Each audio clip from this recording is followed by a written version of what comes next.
Titik, garis, dan bidang merupakan unsur-unsur dalam ruang atau disebut juga unsur ruang. Pengertian titik, garis, dan bidang. Titik. Titik biasanya dituliskan dengan noktah. Lambangnya seperti ini ya. Dan dinyatakan dengan huruf besar atau kapital seperti A, B, C, P, Q, dan sebagainya. Titik tidak memiliki ukuran dan sering disebut benda berdimensi nol. Titik juga tidak memiliki ketebalan atau tinggi, panjang, dan lebar. Yang kedua, garis. Sebuah garis dibentuk dari titik-titik yang tak terhingga banyaknya dan dinyatakan dengan huruf kecil seperti L, M, N, P, Q, dan sebagainya, atau dua huruf besar atau kapital seperti A dan B dan ditulis dengan AB, garis AB dibacanya ya, atau garis BA.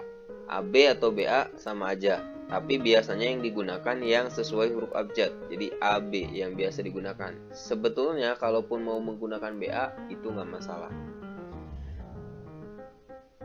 Contohnya ini garis L ya, ini berarti garis L, ini kan ada L huruf kecil. Nah kalau huruf kecil berarti ini disebutnya garis L.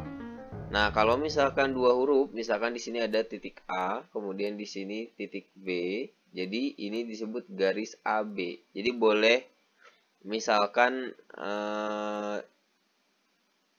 dinyatakan dengan huruf kecil L misalkan, maka ini disebut garis L. Atau misalkan AB, maka ini disebut garis AB. Seperti ini ya. Oke, selanjutnya. Garis hanya memiliki panjang dan disebut benda berdimensi 1. Paham ya? Garis tidak memiliki lebar dan tinggi.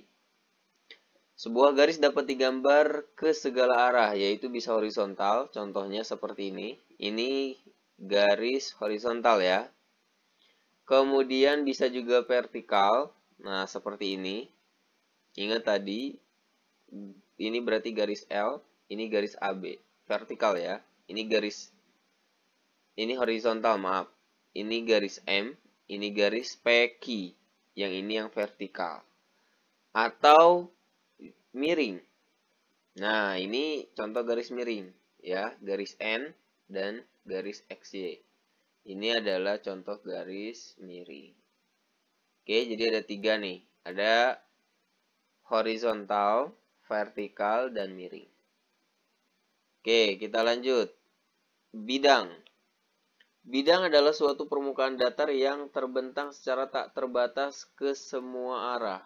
Bidang memiliki panjang dan lebar namun tidak memiliki ketebalan dan disebut benda berdimensi 2. Bidang dapat dinamai dengan huruf atau simbol tunggal seperti U, V, W, alfa, beta, dan sebagainya. Misal nih, ini berarti disebutnya bidang V, ya. Atau misalkan di sininya W ya, berarti disebut bidang W gitu.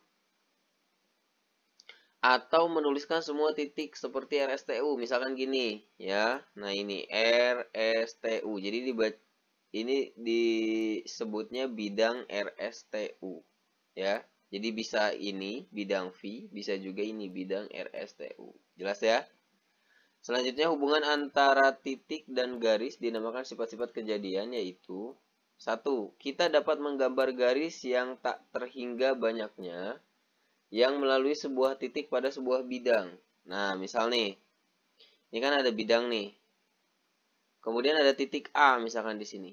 Maka kita dapat menggambar garis yang tak terhingga banyaknya. Banyak sekali yang bisa kita gambar garis yang melalui titik ini. Misalkan, nah ini garis ini. Kan ini melalui titik A ya. Bisa juga kita buat misalkan seperti ini. Ini juga sama melalui titik A.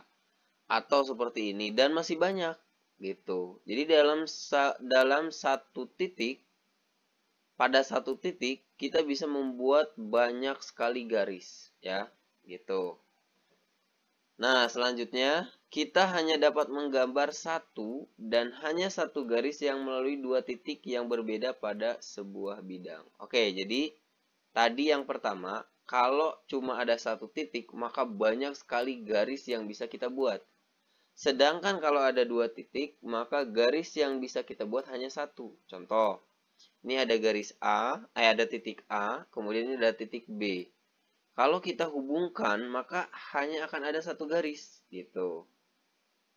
Jadi kalau dua titik hanya bisa membuat satu garis. Kecuali yang titik A-nya ya, titik A berarti ini bisa membuat banyak sekali garis, titik B juga bisa membuat banyak sekali garis. Tapi kalau dua titik kemudian dihubungkan, maka dia hanya akan membentuk satu garis, gitu ya. Baik, selanjutnya. Dua buah garis pada sebuah bidang dapat berpotongan tepat di satu titik ataupun sejajar. Jadi kalau misalkan ada dua buah garis nih, kemungkinannya dua berpotongan atau tidak berpotongan, yaitu sejajar, ya. Contoh nih yang berpotongan. Nah, ini misalkan ada dua garis kan? Ini ada dua garis berpotongan di titik A. Maka ini disebut titik potong. Titik potong A. Nah, karena dua garis ini berpotongan. Nah, teman-teman juga harus bisa menentukan dua garis ini nih. Dua garis misalkan ini. Ada garis P, ada garis Q. Kira-kira berpotongan nggak nih? Jadi kita jangan melihat, oh ini tidak bersentuhan misalkan ya.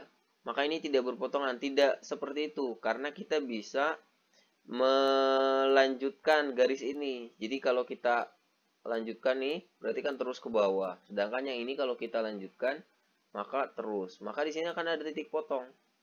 Jadi titik potongnya ini X. Titik potong X. Gitu. Jelas ya? Jadi ini contoh dua buah garis yang berpotongan. Kemudian misalkan kalau yang tidak berpotongan contohnya gimana? Nah, misalkan ini ada garis A. Kemudian ada garis B. Nah, ini kan sejajar nih. Kalau sejajar diperpanjang sampai manapun, garis A dan garis B tidak akan pernah bertemu. Ya, jadi mau kita perpanjang nih. Yang ini kita perpanjang ini tidak akan pernah bertemu kalau garisnya sejajar. Ingat ya, jadi dua buah garis itu ada dua kemungkinan, bisa berpotongan atau tidak berpotongan. Dalam hal ini kita sebut sejajar. Oke, gitu ya, jelas ya.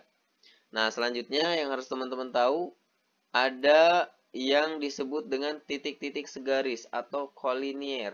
Apa sih titik-titik segaris atau kolinier ini?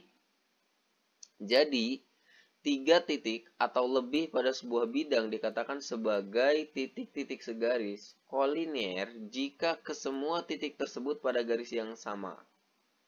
Garis ini disebut garis kolinear. Jadi syaratnya minimal 3 titik ya. Minimal. Jadi kalau ada 4 titik atau 5 titik nggak masalah. Contoh, ini ada titik A, ada titik B, ada titik C, ada titik D. Dia sejajar, ya. Maka ini disebut titik-titik segaris atau kolinier. Adapun garisnya, ini berarti kalau kita sebut ini garisnya garis AD ya. Yang kita ambil yang ini, garis AD.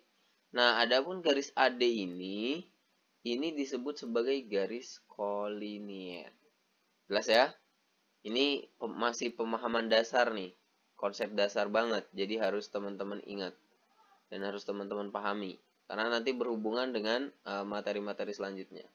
Contoh lain misalkan. Ada titik L, titik M, titik N, titik O, titik P. Ini titik L, M, N, O, P ini tidak segaris. Titik-titiknya tidak segaris atau tidak kolinier. Ya, tidak segaris nih. Tetapi ini kalau 5 titik ya, kalau 5 titik disebutkan maka ini tidak segaris. Tapi kalau yang disebutnya misalkan L, M, dan N ini tentu segaris. Ini bisa kita sebut kolinier ya. Dan garis LN ini adalah garis kolinier. Jelas ya? Jadi kalau semua titik nih L, M, N, O, P maka dia tidak kolinier. Tapi kalau yang kita ambil cuma L, M, dan N maka ini kolinier.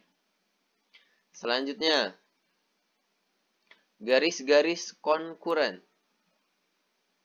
3 garis atau lebih pada sebuah bidang dikatakan sebagai garis-garis konkuren jika semuanya melalui titik yang sama. Titik ini dinamakan titik konkuren. Jadi kalau tadi titik-titik segaris atau kelinier ya, sekarang garis-garis konkuren.